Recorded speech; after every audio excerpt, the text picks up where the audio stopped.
Hello বন্ধুরা, তোমরা ভালো আছো? এই দেখো, আমি আজ নারকেলের লাড়ু তৈরি করব। নারকেল কুড়িয়ে একটু মিষ্টি দিয়ে নিয়েছি, যেহেতু আমরা চিনিটা খাই না। তাই এর ভেতর এখন গুড় দিয়ে ভালো করে মেখে নেব। এই দেখো বন্ধুরা, আমরা নারকেলটা গুড় দিয়ে আর মিষ্টি দিয়ে মেখে নিয়েছি। এবার আমাদের পাকের অপেক্ষায়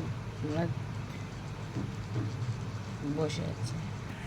আমাদের বাড়ির লোক আবার নারকেল লাড়ুর ভিতরে একটু চালের ছাতু দিলে বেশি ভালো লাগে, এই জন্য চালের ছাতুটা করে রেখেছি।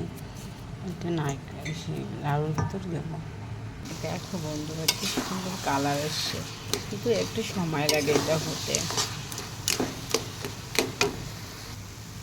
এ দেখো বন্ধুরা, আমার নারকেলের লাড়ু হয়ে এসছে। এখন এর ভিতরে একটু ছাতু দিয়ে দেবো। এবার লাড়ু পাকিয়ে নেব।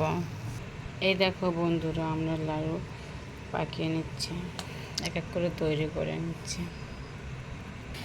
এই দেখো বন্ধুরা, আমাদের লাড়ু তৈরি হয়ে গেছে। আর চালের ছাতু তো একটুখানি দিয়েছি। আর যখন কাঁচের ডিব্বায় রাখবো, তখন এই লাড়ু ঠান্ডা হয়ে যাওয়ার পরে চালের ছাতুটা দেবো, তার ভিতরে লাড়ুগুলো রাখবো। সুন্দর থাকবে, সুন্দর গন্ধ বেরোবে। এই দেখো বন্ধুরা, আমার মেয়ে লাড়ু তৈরি করেছে। কমেন্ট করে জানাবে যে কেমন তৈরি করেছে আমার কন্যা। জীবনে প্রথমবার এই লাড়ু তৈরি করেছে। তোমাদের ভালো লাগলে শেয়ার করবে আর খেতে আসবে।